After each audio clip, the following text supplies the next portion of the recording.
With National Native News, I'm Art Hughes in for Antonio Gonzalez. South Dakota Governor Kristi Noem is resurrecting legislation designed to squelch pipeline protests and collect money from protest supporters. The governor's new version of the law is designed to fix legislation passed last year that was declared unconstitutional. Victoria Wicks has this report. One of the bills introduced last year was dubbed the riot-boosting law, and it was designed to stifle protests like the one in 2016 that drew thousands of people to Standing Rock to oppose the Dakota Access Pipeline. South Dakota's proposed riot-boosting law made various protest-related activities punishable under both criminal and civil law. As a result, activists and environmental organizations were threatened with prison, fines, and settlements if they donated money or other support to a protest that turned violent.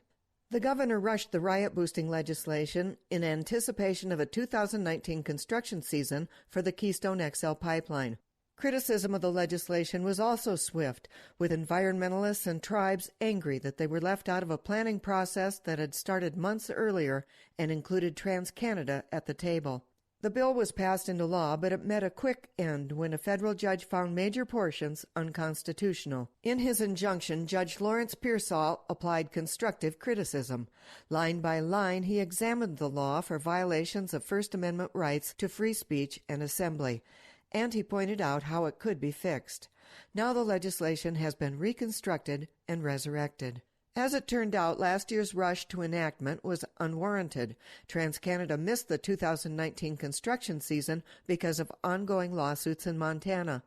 This year, the company has announced it intends to start pre-construction activities in February, but the impasse in Montana federal court still has not been resolved. For National Native News, I'm Victoria Wicks in Rapid City, South Dakota. State champion Wyoming Indian High School's team colors are red, white, and blue, but there was a lot of purple and gold on the court at this week's basketball practice in honor of late NBA legend Kobe Bryant.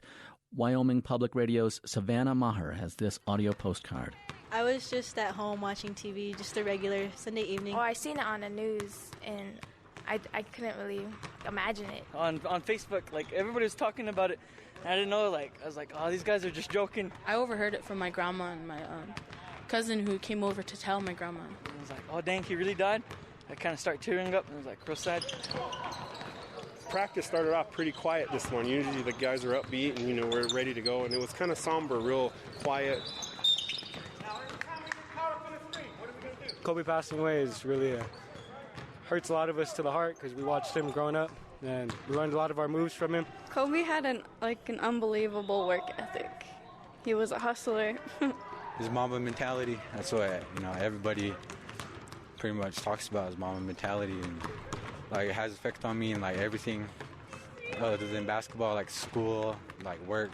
Watching Kobe on TV was really inspiring. That's probably why I'm out for ball now, because all these great players, especially Kobe, got me out on the court. I don't want to talk about it. I might cry. For real, I might cry. Kobe! Growing up, Kobe was a really big role model, not only for me, but for my family. I also grew up in a big basketball family, so I started pretty young too. Basketball is real important in Indian country. I mean, all our babies are playing tiny tots, and they all look up to the good players.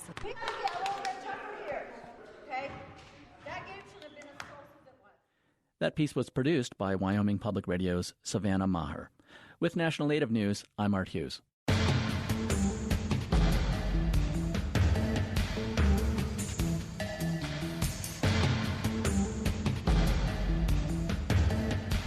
National Native News is produced by Koahnic Broadcast Corporation with funding by the Corporation for Public Broadcasting.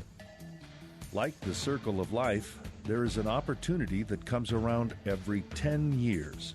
A chance to participate and let our voice be heard. It lets others know who we are and where we are. The 2020 census will be our opportunity to shape our future for generations to come. Shape our future. Start here. Learn more at 2020census.gov. Paid for by the U.S. Census Bureau.